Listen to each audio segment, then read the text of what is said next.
For as long as I can remember, my mum's always told me that I'd never amount to anything and that I was never any good.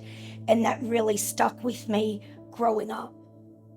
It made it really hard to feel like I was loved, because that is the person, your mother is the person who is supposed to nurture you.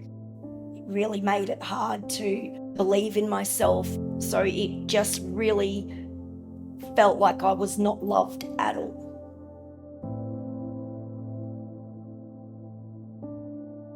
When I was 21, I was told I probably couldn't have any kids, and I'd always wanted a big family. So I was blessed enough that I now have 6 children. So at the beginning, life was good, things were going well. And then I had a child that was born with renal vein thrombosis, and he was very sick as a baby. And so there was a lot of stuff that I had to deal with him, which became very challenging. And that started causing a few ripples. And then a few years after that, I fell pregnant again and lost the baby and got extremely sick, and everything just went downhill from there. I wasn't able to work, take care of the kids very well, spend a lot of time with my husband, which really had an effect. And that's when the marriage ended, and because I hadn't worked, I couldn't afford to pay rent, and we ended up homeless.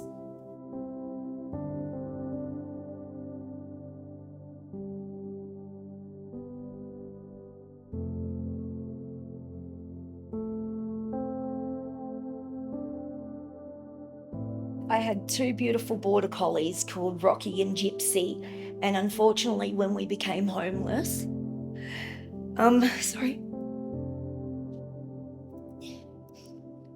we had to part with them as well. And it had felt like our whole life had just ended. It was extremely hard. Yeah, because the kids loved those dogs, and they had already lost their father and had to lose their pets as well.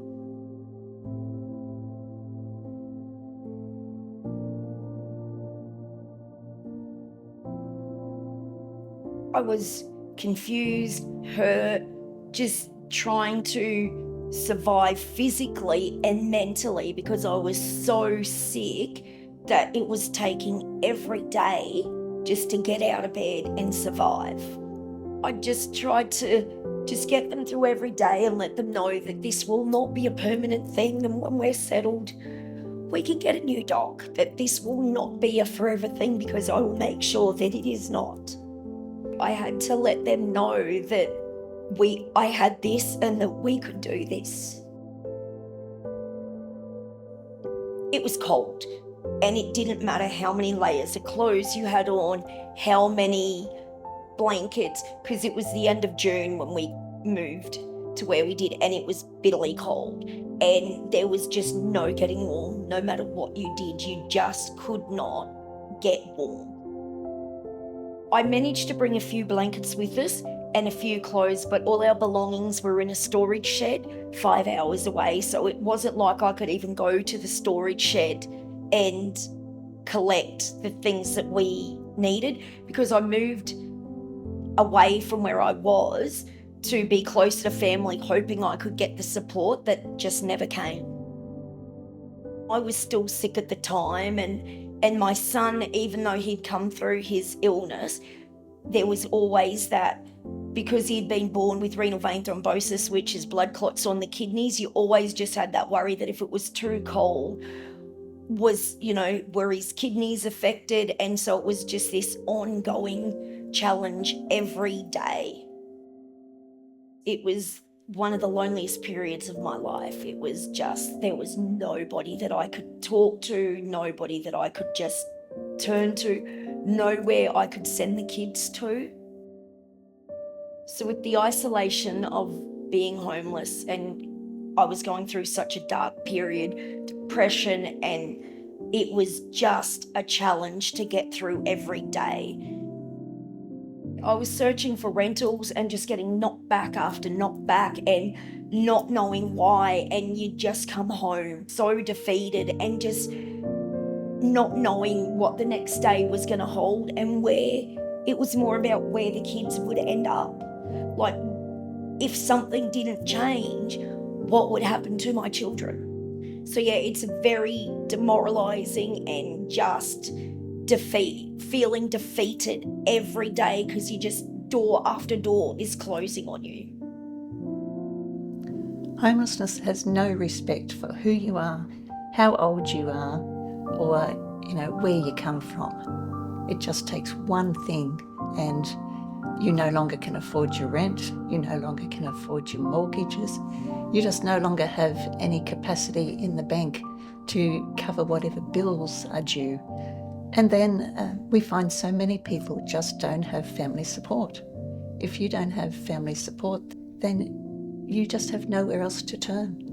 And hopefully, we can help in some of those circumstances.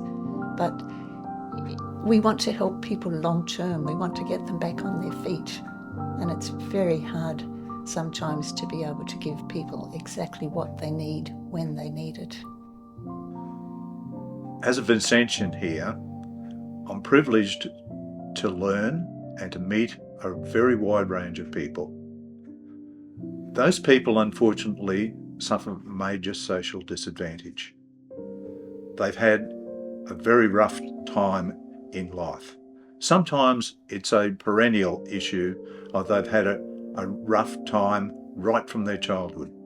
Other times, they've just had a single event that has gone wrong in their life and has caused a big collapse in all sorts of things, so that they lose their prestige, they lose their job, they lose their house, and they lose their confidence in everything.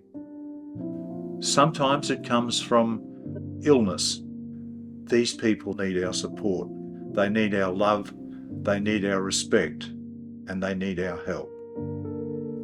One of the questions we sometimes ask ourselves, and we encourage other Vincentian conference people to ask themselves, is, have we done all that we can? Have I done enough? What more can I do?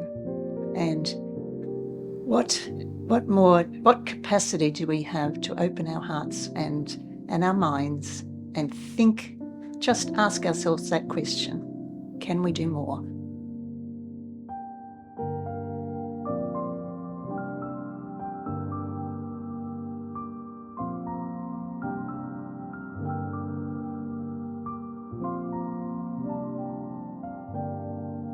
When I was in the tent, I was looking around going, no, I am not going to quit until somebody hears me, because my kids need. Because it's not about me, it's about hearing the fact that there is kids, innocent little children, sleeping rough.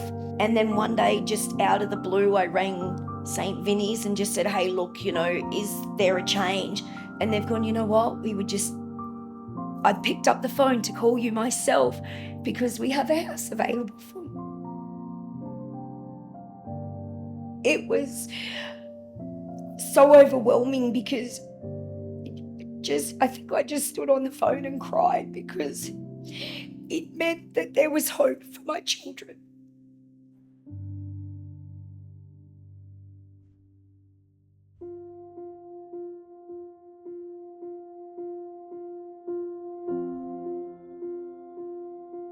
Now that I'm on the other side of homelessness, I wanted to be able to make a difference in people's lives, to be the person on the other end of that call and let them know that there is somebody out there that cares and that gives them hope. So I set about studying. I studied a diploma in ministry and a diploma in counselling, hoping that I could just work them in some way.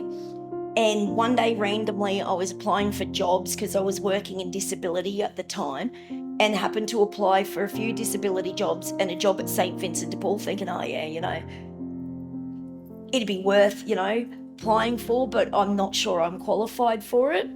And ended up with an interview and getting the job. So now I am that person on the other end of the call, hearing their story, being able to walk alongside them and going, hey, we got this, we can do this, and trying to move heaven or high water to help them in their situation.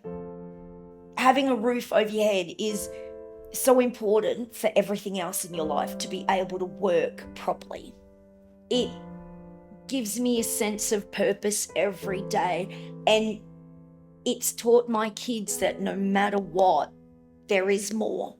Just because things look dull and crappy now doesn't mean they have to stay that way. If you put in the little bit of work and the effort, then you can achieve anything in life.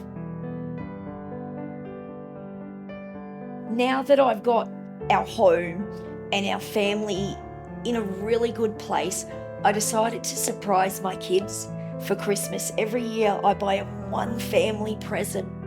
So this year I decided to buy them a new Border Collie that they had missed, because we're just a Border Collie family. So because they'd missed the Border Collie that we had to part with when we became homeless, my children decided to call him Rocky 2.0. So now it just feels like that our family is complete. It's a sense of I've come full circle. We've achieved so much as a family. It feels like I finally made it. We've done it. And I know that I would not have been able to achieve that if I did not have St. Vincent de Paul walking beside me, being there, listening and just encouraging me and just giving of their time. And I am so grateful for the help that I received.